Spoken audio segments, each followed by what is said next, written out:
So watch this video as I'm going to share exactly the process to get to your first million. I'm going to show you how you can start from today, buying with your first home and getting to your millionaire status using real estate investing. Most importantly, this video is going to share 3 strategies of how to grow very fast with real estate, even when you're short on cash. Ultimately, this is going to fast track you to millionaire status, but really it's not about being rich and just having that, oh, I'm a millionaire, but really having the confidence and financial security to pivot in life and to pretty much do whatever you want. Hey everyone, it's Tracy. Welcome to Financial Nirvana Mama, where you learn how to invest your money like a pro because it's mission critical to your success. I'll cover everything related to real estate investing and stocks, and even quitting your job, and even diving into entrepreneurship. So if you ever want to take career breaks, quit your job, build your nest egg, or leave a 100+ year legacy, or do whatever you want because we all deserve a life of no regrets, then you really want to subscribe to this channel because I'll be sharing more of these videos to you. I wanted to say thank you to everyone who subscribed to my videos. Thank you from the bottom of my heart. If you're new to this channel, be sure to hit that subscribe button and the bell notification so you get the latest and greatest videos coming to you. So let's get back with the video. When I first started investing in real estate, I started with my very own condo. I was super hooked on rental properties. It was tangible, it was a brick and mortar asset. I had tenants who were medical students. They were the prime ideal tenants and they were paying down my mortgage month after month. And I really dreamt of, wow, this seemed such an amazing process. It seemed like I could totally rinse and repeat this and do it over and over again. And thinking about the future, I thought, wow, $1 million sound amazing. I thought, maybe I could do this with real estate investing. You might have a job that you're not happy with or really sucking the life out of you, and you really want to dream of taking that career break or sabbatical and making that next move. Or maybe you're here because your job doesn't have a great pension and you really want to find a different way of investing in real estate or some alternative strategies so that you could grow your pension and build your own pension essentially. Or maybe you're here because you're self-employed like me and you don't have a pension because no one's going to do it for you. Or maybe you're here because you want to give your kids a better future and you don't want them to have any financial burden, so like student loans and debt. So this is why you're here, trying to learn how to invest in real estate so you get to your first million. I'm going to share exactly how to get to your first million. So for many of you, you're already in your own home and living in it, and you probably know the market value. Well, say you didn't even know the market value. Say you started with $350,000, meaning your home is worth $350,000. Now to get to your first million, just add up the number of homes that you need to get to your first million. So if every home that you did purchase was worth $350,000, you actually only need less than 3 homes to get to your first million. So for example, your own home's worth $350,000. You purchase another home, it's worth $350,000. Then you get to your third home, your third property is $350,000. That's already over $1 million. That's really the simple process of buying 3 rental properties to get to your first million. So you're probably thinking, well, okay, thanks, Tracy, for telling me I need to buy 3 properties to get to my first million, but how do I even start? And this is where I'm going to share how to come up with your next down payment, even when you're short in cash. I'm going to come up with 3 creative strategies. In your exact position many, many moons ago, where I was like hooked on real estate investing by buying my condo, having medical students, pay down my mortgage, and collecting a bit of cash flow, and I thought, how do I get my money to buy that next rental property? It took me a few years to save up for that condo. I cut expenses. I saved heavily in my RSPs, and it took me it took me 3 years to do it. But how do you do that? How do you get to your next rental property within a year and when you're short in cash? And this is exactly what I'm going to share.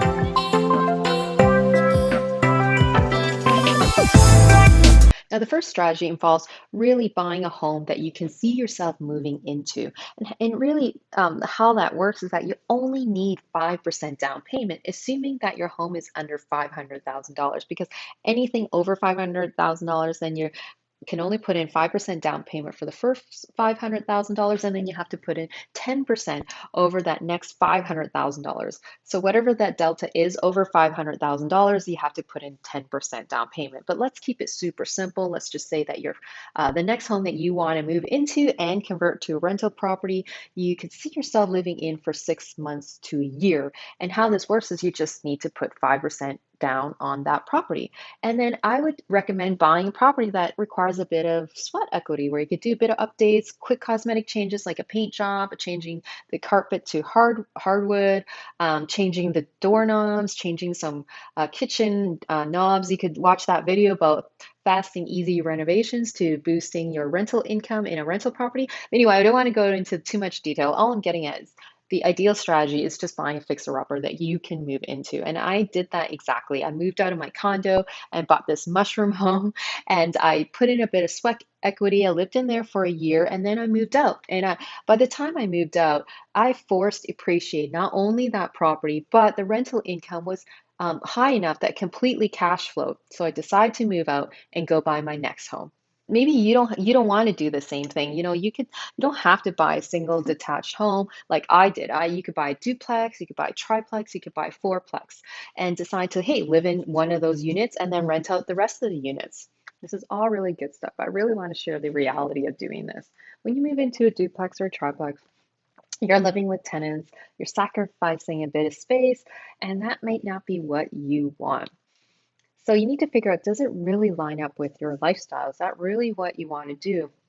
It's probably okay if you don't have any kids, but once you start having a family, your kids are probably going to want to go to a certain school, and they're probably going to want to play in the backyard, and then you're going to fall in love with the neighborhood, and then you're probably not going to want to move out of that home. So you got to really think really hard when you buy your next rental property or buy your next home that you move in. Is this something you can tell yourself, I definitely am able to move out of it?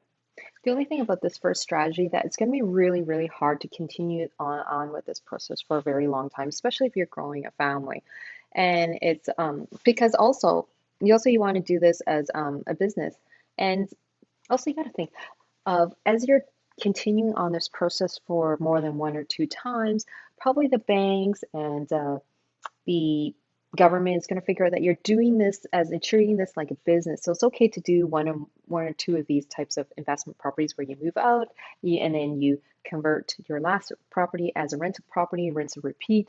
But eventually they're going to say, hey, you're doing this as a business, and they're probably going to, catch you. So I would caution about continuing on this process for too long, unless it's like a span of many, many years where you decide to live in one home for 2 to 5 years. Then you decide, hey, I'm okay. I'm going to convert that last home that I moved out of into a rental property, and then go buy another home, and then rinse repeat every 2 to 5 years. You're probably a-okay. But say this strategy doesn't work for you because, hey, it's a lot of moving out, then it leads me to the second strategy.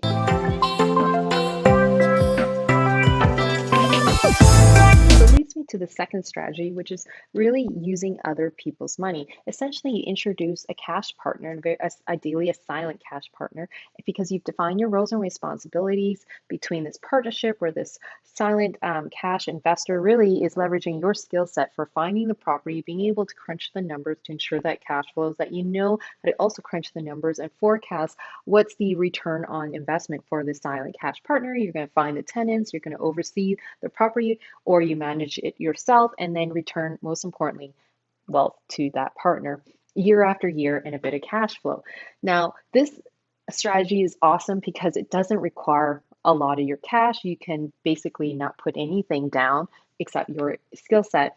And you know how to do all the due diligence to protect and make sure that rental property cash flows. I'm now going to share the reality of introducing a silent cash partnership. First thing is that you may not have the same window or vision for that rental property. Sometimes I found that when you introduce a silent cash partner, like in my situation, they tend to be older, and they want to get their money out of their rental properties sooner than later. So they may only have a window of 5 to 10 years. So this is probably not something that you can own a property forever and ever, because you're going to have to sell. The second thing is that introducing a silent cash partner, it's like a marriage. You gotta make sure that this partner, you could see yourself having a beer with, having conversation with, and having just a frank discussion with. For example, that a stove did break down and you're going to have to split the expenses for replacing that stove. Now, if you can't see yourself having those types of frank conversations because this partner is just super difficult to talk to, or you just feel completely uncomfortable, you can't even have a beer with them, that's probably not the partner that you want to introduce into having a rental property because it's going to be, I would say, uncomfortable and probably a pain in the butt.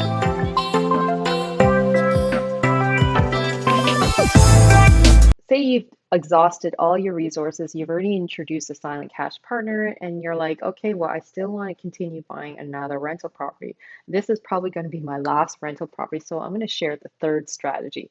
So, which is really because if you did those first two strategies, you would have built equity in those two homes. So, really, you can use that equity, which is really the mortgage paid down by your tenants, and take that out and go buy your next rental property. So really how this process works is that once you own the home for many, many years, you've accumulated a lot of mortgage pay down. The house is probably appreciated as at least with inflation. All you have to do is go to the bank and ask for a secured line of credit against your house, which becomes collateral. And then the banks will loan you up to 80% loan to value. Now, I don't know how your situation is. Maybe sometimes they only loan you 75% loan to value or 65% loan to value. It really comes down to your bank's relationship, your credit score, your debt service ratio, and all that. But I don't want to go into the details of all those numbers. Essentially, is you can unlock the capital, the equity in those four savings account. Each of those homes had forced you to save money and then take that money and go buy your next rental property. So because it really requires very little cash from your bank account. But I'll also be very cautious about this is that you have to, when you go buy your next rental property, you got to make sure that the equity that you did take out and those payments that you have to put in into that equity every single year, the rents from that next rental property is more than enough to not only cover all the expenses in that rental property and including those equity payments, because every single month you're also going to have to pay against that secured line of credit, and it could be interest only payments, but still, even with interest only payments, that could be like a few $100s for you. And I'm going to say with the third strategy, you're probably thinking, well, how do I find a rental property where I have enough rental income that will not only cover all my expenses like my mortgage payment, my property insurance, my maintenance, my property manager, if I decide to have a property manager, and I also have to cover off the HELOC. Well, I'm going to say that hey, if you did your mathing it up properly and you done your due diligence and you bought your first two rental properties, if you did it correctly, it would have cash flowed a bit, and over time you could use that cash flow and actually have that pay off the third rental property. So even though you did use a HELOC to go buy that third rental property, you might be a bit short in cash, and then you have to look at it as not each individual home standalone, but you can look at it as a portfolio between the three homes where the cash flow is actually pooled and it could cover itself back and forth. It becomes like a pooled fund. Another caution about the HELOC or the secured line of credit is just I would just caution about in a low interest rate. It's okay right now because we're in a very, very low interest rate, but just in case that the interest rates just spike by 1 or 2%, you make sure that you're super covered and you could afford to pay the HELOC, because if your next rental property goes up by 2%, that could just be just enough to just be spreading yourself way too thin. And I always caution about being 100% leveraged. That's actually it should be only for those people who really, really know what they're doing. I would say that I often supplement a bit of cash of a down payment, 5%, and then or 10%, and then the balance of it could be with the HELOC. So you're not completely using 100% leverage. But I would caution that please only use this strategy if you're a more sophisticated real estate investor and you actually have done this Have you've done purchased a couple of rental properties in the past? So just in summary, I really want to summarize, how do you get to your first million? Again, like I said, you only need 3 homes to do this, and it shared 3 strategies. And the first strategy is converting your home that you're living in into a rental property, rinse and repeat. You could do this every 2 to 5 years, and boom, you got your 3 properties and you got to millionaire status. The second strategy is that you introduce silent cash partners. Make sure it is someone that you are willing to deal with, because it is like a marriage when you do a silent cash partner, where that silent cash partner puts in cash for that down payment. And the third strategy is using the equity that was built up over the years in your the home that you lived in, or the homes that you've bought in the past, and then you can use that to go buy your next rental property. So hopefully you found this video very, very helpful. If so, let me know, give me a thumbs up, and make sure you hit the subscribe button and the bell notification button so that you get more of these videos coming to you.